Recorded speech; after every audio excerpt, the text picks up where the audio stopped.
The North American Aviation XB-70 Valkyrie was the prototype version of the planned B-70 nuclear-armed, deep-penetration strategic bomber for the United States Air Force Strategic Air Command.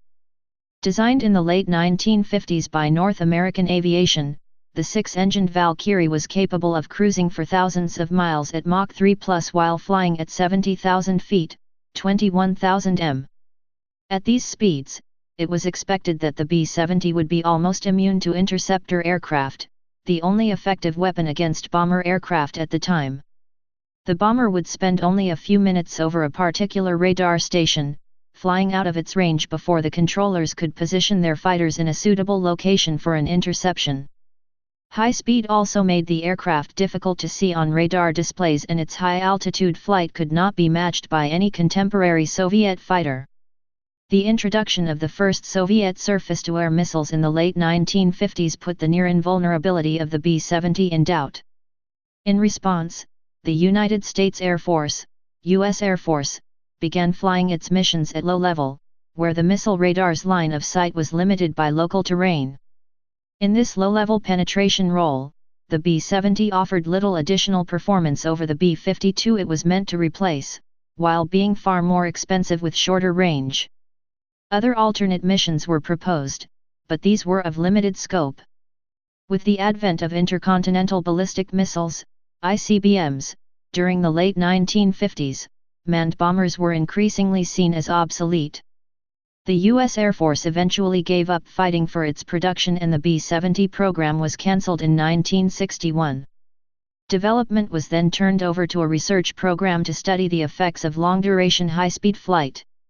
As such, two prototype aircraft, designated XB-70A, were built. These aircraft were used for supersonic test flights during 1964-69. In 1966, one prototype crashed after colliding with a smaller aircraft while flying in close formation. The remaining Valkyrie bomber is in the National Museum of the United States Air Force near Dayton, Ohio. Development. Background. As an offshoot of Boeing's MX-2145 manned boost glide bomber project, Boeing partnered with Rand Corporation in January 1954 to explore what sort of bomber aircraft would be needed to deliver the various nuclear weapons then under development. At the time, nuclear weapons weighed several tons, and the need to carry enough fuel to fly that payload from the continental United States to the Soviet Union demanded large bombers. They also concluded that after release of bombs the aircraft would need supersonic speed to escape the critical blast radius. The aviation industry had been studying this problem for some time. From the mid-1940s, there was much interest in using nuclear-powered aircraft in the bomber role. In a conventional jet engine, thrust is provided by heating air using jet fuel and accelerating it out a nozzle. In a nuclear engine, heat is supplied by a reactor, whose consumables last for months instead of hours. Most designs also carried a small amount of jet fuel for use during high-power portions of flight takeoff and high-speed dashes. Another possibility being explored at the time was the use of boron-enriched zip fuels, which improve the energy density of jet fuel by about 40%, and could be used in modified versions of existing jet engine designs. Zip fuels appeared to offer sufficient performance improvement to produce a strategic bomber with supersonic speed. WS-110A. The U.S. Air Force, followed these developments closely, and in 1955 issued General Operational Requirement No. 38 for a new bomber combining the payload and intercontinental range of the B-52 with the Mach 2 top speed of the Convair B-58 Hustler. The new bomber was expected to enter service in 1963. Both nuclear and conventional designs would be considered. The nuclear-powered bomber was organized as Weapon System 125A and pursued simultaneously with the jet-powered version, Weapon System 110A. The U.S. Air Force Air Research and Development Command's ARDC requirement for WS-110A asked for a chemical fuel bomber with Mach 0.9 cruising speed and maximum possible speed during a 1,000 nautical miles, 1,900 kilometers, entrance and exit from the target. The requirement also called for a 50,000 pounds, 23,000 kilograms, payload and a combat radius of 4,000 nautical miles, 4,600 miles, 7,400 kilometers. The Air Force formed similar requirements for a WS-110L intercontinental reconnaissance system in 1955, but this was later cancelled in 1958 due to better options. In July 1955, 6 contractors were selected to bid on WS-110A studies. Boeing and North American Aviation, NA, submitted proposals, and on November 8, 1955 were awarded contracts for Phase 1 development. In mid-1956, initial designs were presented by the two companies. Zip fuel was to be used in the afterburners to improve range by 10 to 15% over conventional fuel. Both designs featured huge wingtip fuel tanks that could be jettisoned when their fuel was depleted before a supersonic dash to the target.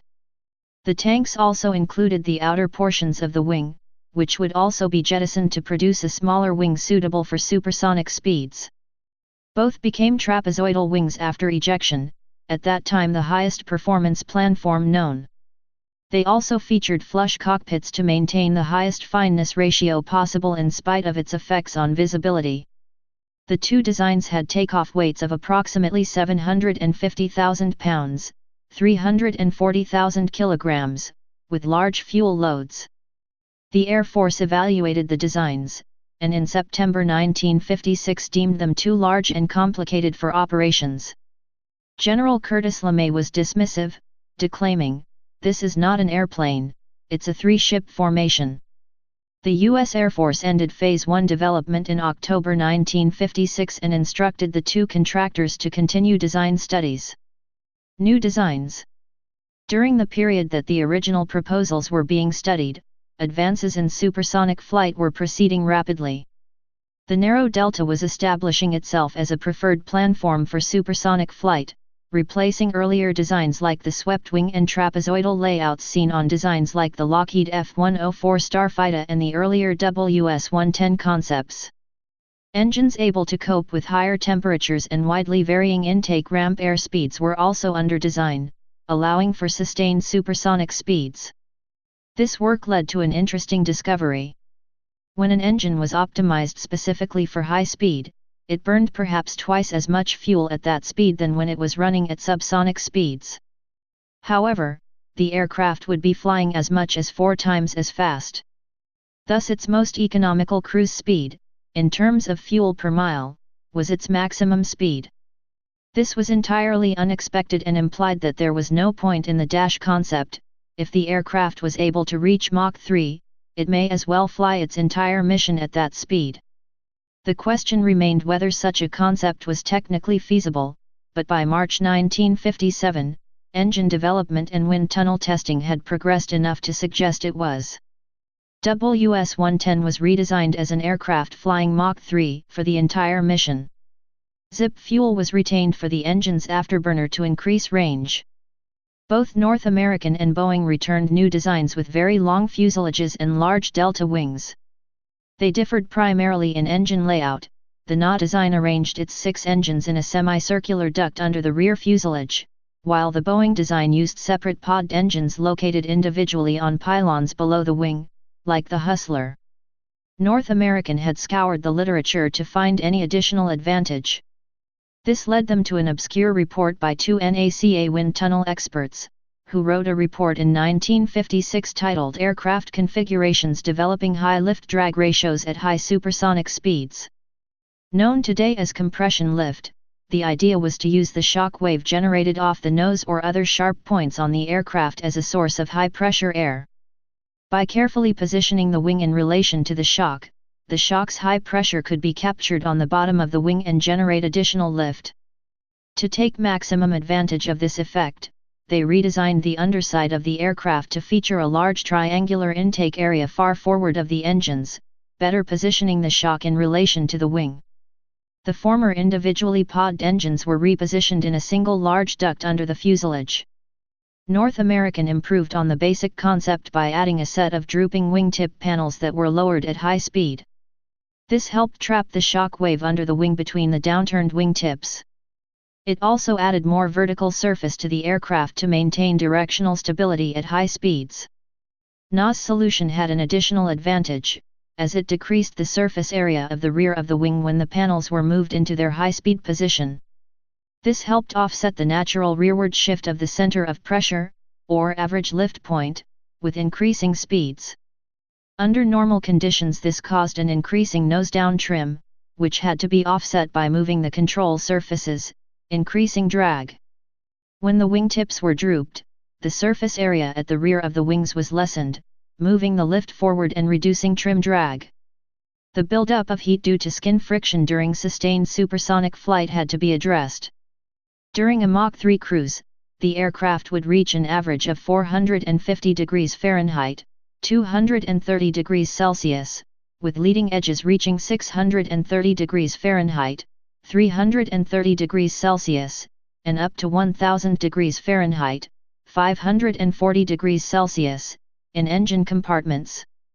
NA proposed building their design out of sandwich panels, with each panel consisting of two thin sheets of stainless steel brazed to opposite faces of a honeycomb-shaped foil core. Expensive titanium would be used only in high-temperature areas like the leading edge of the horizontal stabilizer, and the nose. For cooling the interior, the XB-70 pumped fuel en route to the engines through heat exchangers. On August 30, 1957, the Air Force decided that enough data were available on the NA and Boeing designs that a competition could begin. On September 18, the Air Force issued operational requirements that called for a cruising speed of Mach 3.0 to 3.2, an over-target altitude of 70,000-75,000 feet, 21,000-23,000 m, a range of up to 10,500 miles, 16,900 kilometers, and a gross weight not to exceed 490,000 pounds, 220,000 kilograms. The aircraft would have to use the hangars, runways, and handling procedures used by the B-52. On December 23, 1957, the North American proposal was declared the winner of the competition, and on January 24, 1958, a contract was issued for Phase 1 development. In February 1958, the proposed bomber was designated B-70, with the prototypes receiving the X-experimental prototype designation. The name Valkyrie was the winning submission in early 1958, selected from 20,000 entries in a U.S. Air Force Name the B-70 contest. The Air Force approved an 18-month program acceleration in March 1958 that rescheduled the first flight to December 1961.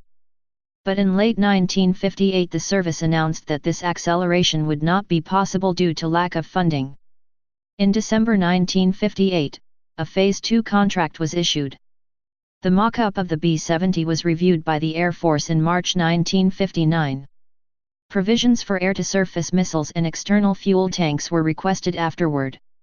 At the same time, North American was developing the F-108 Supersonic interceptor. To reduce program costs, the F-108 would share two of the engines, the escape capsule, and some smaller systems with the B-70. In early 1960, North American and the U.S. Air Force released the first drawing of the XB-70 to the public. The missile problem. The B-70 was planned to use a high-speed, high-altitude bombing approach that followed a trend of bombers flying progressively faster and higher since the start of manned bomber use. Through that same period, only two weapons proved effective against bombers: fighter aircraft and anti-aircraft artillery, AAA. Flying higher and faster made it more difficult for both. Higher speeds allowed the bomber to fly out of range of the weapons more quickly, while higher altitudes increased the time needed for fighters to climb to the bombers, and greatly increased the size of the AAA weapons needed to reach those altitudes. As early as 1942, German flak commanders had already concluded that AAA would be essentially useless against jet aircraft, and began development of guided missiles to fill this role. Most forces reached the same conclusion soon after, with both the US and UK starting missile development programs before the war ended. The UK's Green Mace was one of the last attempts to develop a useful high-altitude AAA weapon, but its development ended in 1957. Interceptor aircraft with ever-improving performance remained the only effective anti-bomber weapons by the early 1950s, and even these were having problems keeping up with the latest designs. Soviet interceptors during the late 1950s could not intercept the high-altitude U-2 reconnaissance aircraft, in spite of its relatively low speeds. It was later discovered that flying faster also made radar detection much more difficult due to an effect known as the blip-to-scan ratio, and any reduction in tracking efficiency would further interfere with the operation and guidance of fighters. The introduction of the first effective anti-aircraft missiles by the late 1950s changed this picture dramatically. Missiles could stand ready for immediate launch, eliminating operational delays like the time needed to get the pilot into the cockpit of a fighter. Guidance did not require wide area tracking or calculation of an intercept course. A simple comparison of the time needed to fly to the altitude of the target returned the required deflection. Missiles also had greater altitude capability than any aircraft, and improving this to adapt to new aircraft was a low-cost development path.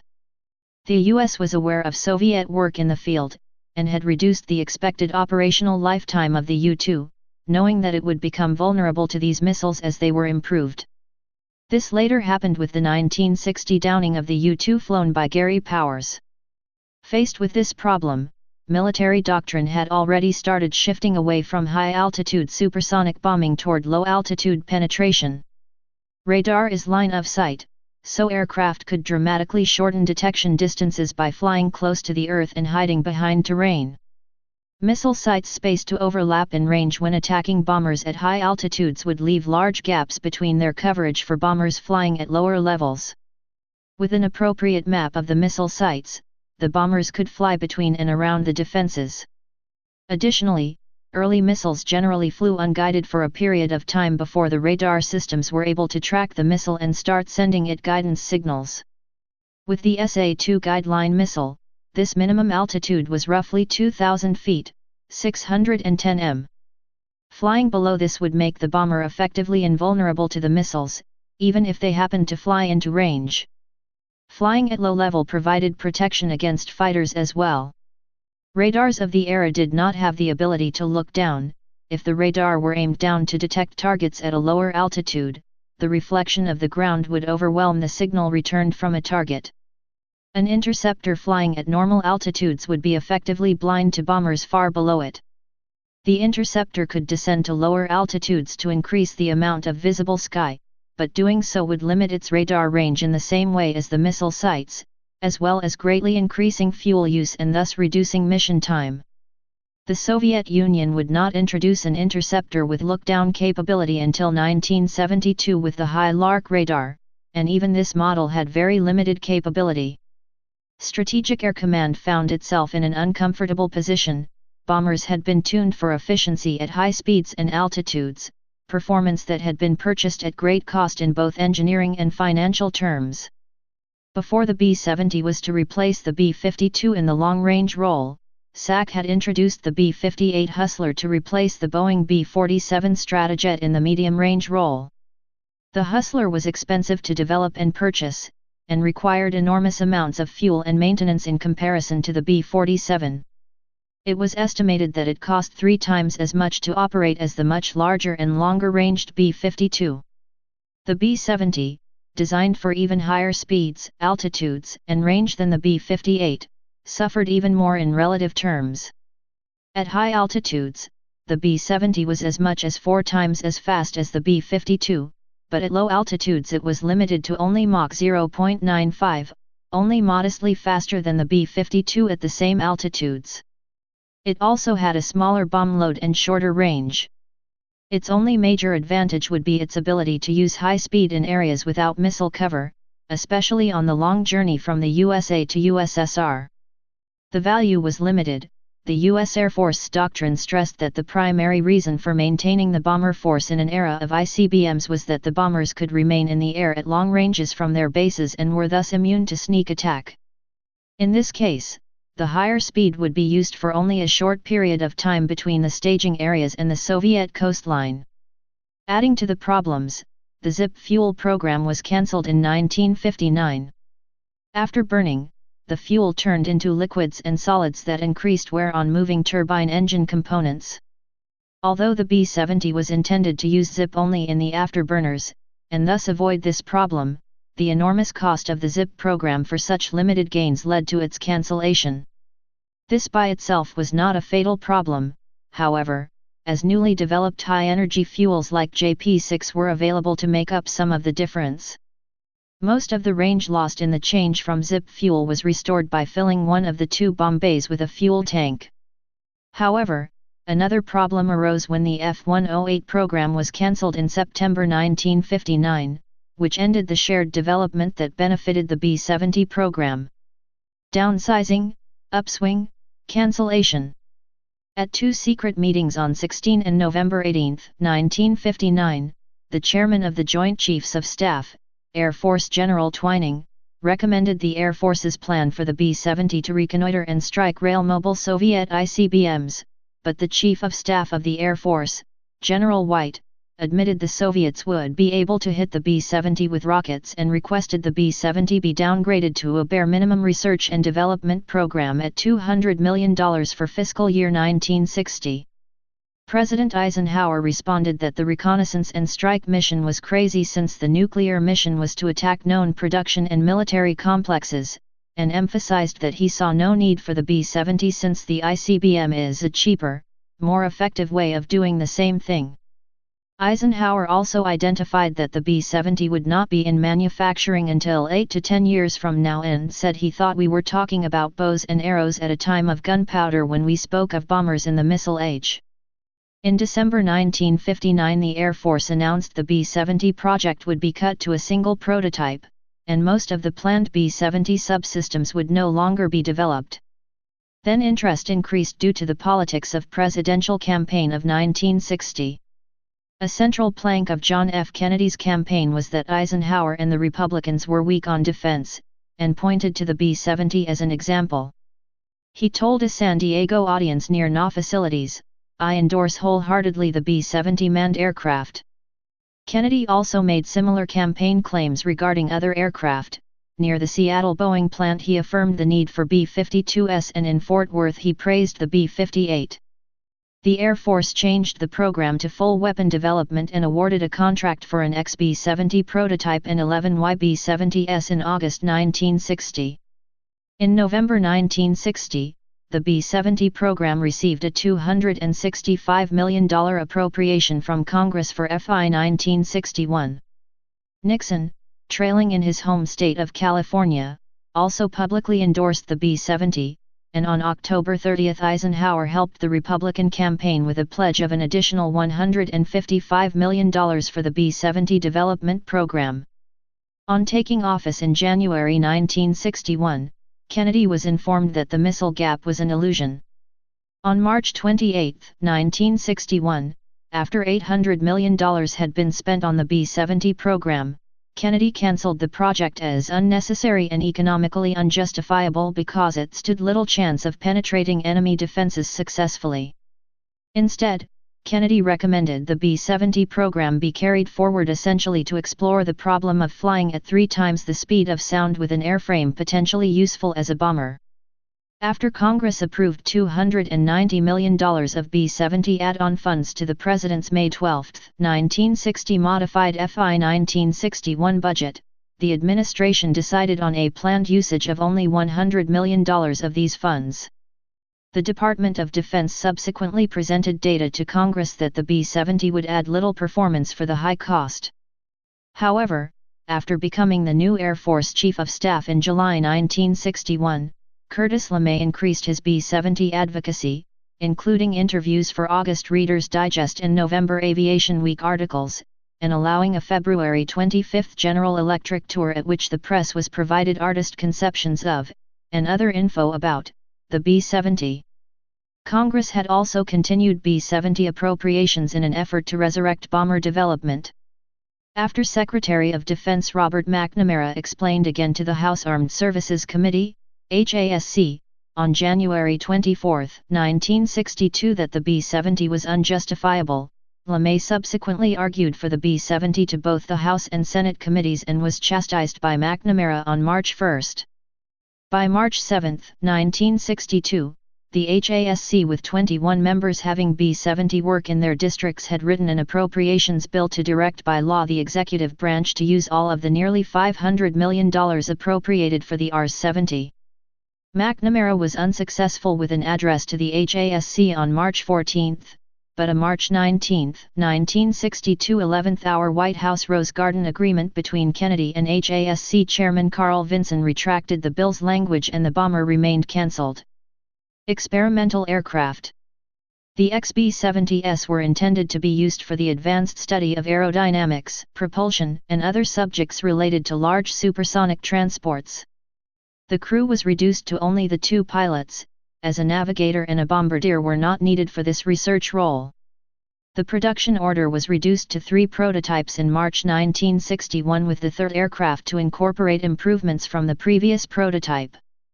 The order was later reduced to 2 experimental XB-70s, named Air Vehicle 1 and 2, AV-1 and AV-2.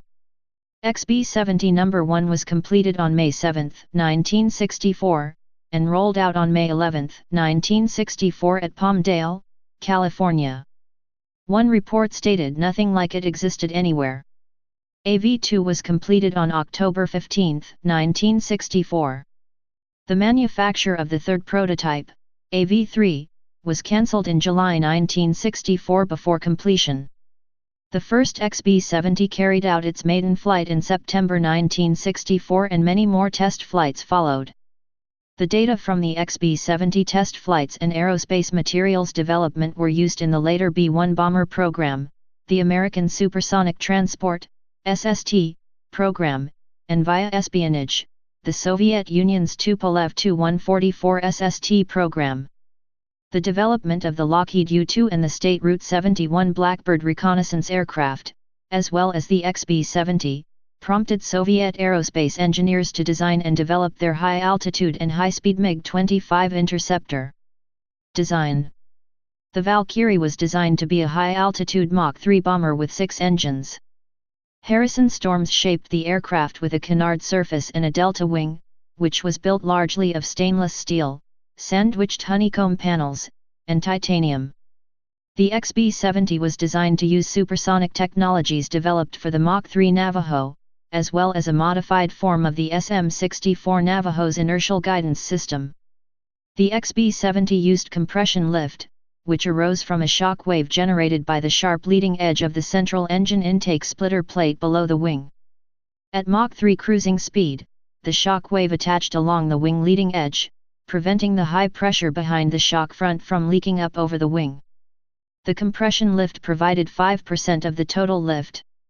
The wing included inboard camber to more effectively use the higher pressure field behind the strong shock wave. Unique among aircraft of its size, the outer portions of the wings were hinged, and could be pivoted downward by up to 65 degrees, acting almost as a type of variable geometry wingtip device. This increased the aircraft's directional stability at supersonic speeds, shifted the center of lift to a more favorable position at high speeds, and strengthened the compression lift effect. With the wingtips drooped downwards, the compression lift shock wave would be further trapped under the wings. Like a number of other delta-wing aircraft designed to cruise at very high speeds, the Valkyrie included a droop nose that allowed the pilots to view the ground during the nose-high takeoff and landing. The Concorde or Tupolev Tu-144 both used a design where the entire nose section was angled downward, including outer window panels, exposing interior windows that were more vertically angled. In the B-70 design, only the upper section of the nose moved down into a fixed lower section, and the outer window panels moved with it to become more vertical, at 24 degrees slope. With the nose raised into its high-speed position, the outer windows were almost horizontal. A system that blew 600 F air from the engines was used for both defogging and rain removal. The lower forward section included a radar bay, and production machines were to be equipped with a refueling receptacle on the upper surface of the nose. The XB-70 was equipped with 6 General Electric YJ93GE3 turbojet engines, designed to use JP6 jet fuel. The engine was stated to be in the 30,000 pound class, but actually produced 28,000 lbf, 120 knots, with afterburner and 19,900 lbf, 89 knots, without afterburner. The Valkyrie used fuel for cooling. It was pumped through heat exchangers before reaching the engines. To reduce the likelihood of auto-ignition, nitrogen was injected into the JP6 during refueling, and the fuel pressurization and inerting system vaporized a 700 pounds, 320 kilograms, supply of liquid nitrogen to fill the fuel tank vent space and maintain tank pressure. Operational history. The XB-70's maiden flight was on September 21, 1964. In the first flight test, between Palmdale and Edwards AFB, one engine had to be shut down shortly after takeoff, and an undercarriage malfunction warning meant that the flight was flown with the undercarriage down as a precaution, limiting speed to 390 miles per hour, about half that planned. During landing, the rear wheels of the portside main gear locked, the tires ruptured, and a fire started. The Valkyrie first became supersonic, Mach 1.1, on the third test flight on October 12, 1964, and flew above Mach 1 for 40 minutes during the following flight on October 24. The wingtips were also lowered partially in this flight. XB-70 No. 1 surpassed Mach 3 on October 14, 1965 by reaching Mach 3.02 at 70,000 feet, 21,000 m. The first aircraft was found to suffer from weaknesses in the honeycomb panels, primarily due to inexperience with fabrication and quality control of this new material. On 2 occasions, honeycomb panels failed and were torn off during supersonic flight, necessitating a Mach 2.5 limit being placed on the aircraft. The deficiencies discovered on AV-1 were almost completely solved on the second XB-70, which first flew on July 17, 1965. On January 3, 1966, XB-70 No. 2 attained a speed of Mach 3.05 while flying at 72,000 feet, 22,000 m. AV-2 reached a top speed of Mach 3.08 and maintained it for 20 minutes on April 12, 1966. On May 19, 1966, AV-2 reached Mach 3.06 and flew at Mach 3 for 32 minutes, covering 2,400 miles, 3,900 kilometers, in 91 minutes of total flight. XB-70 performance.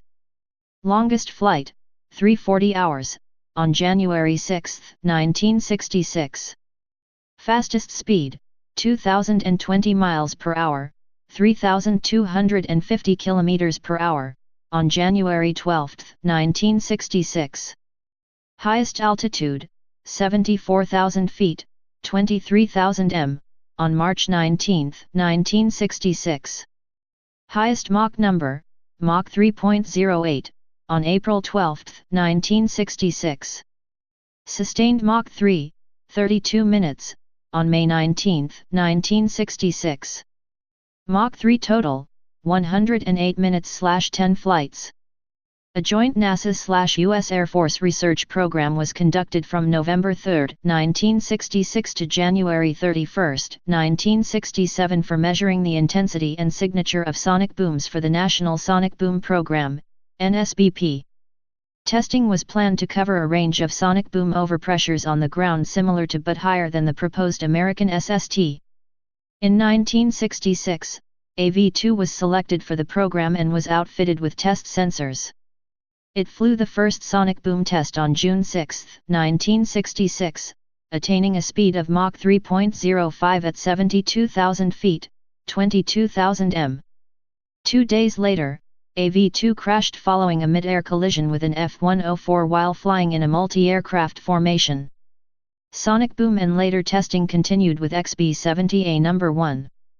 The second flight research program, NASA NAS 4-1174, investigated control of structural dynamics from April 25, 1967 through the XB-70's last flight in 1969. At high altitude and high speed, the XB-70A experienced unwanted changes in altitude. NASA testing from June 1968 included 2 small vanes on the nose of AV-1 for measuring the response of the aircraft's stability augmentation system.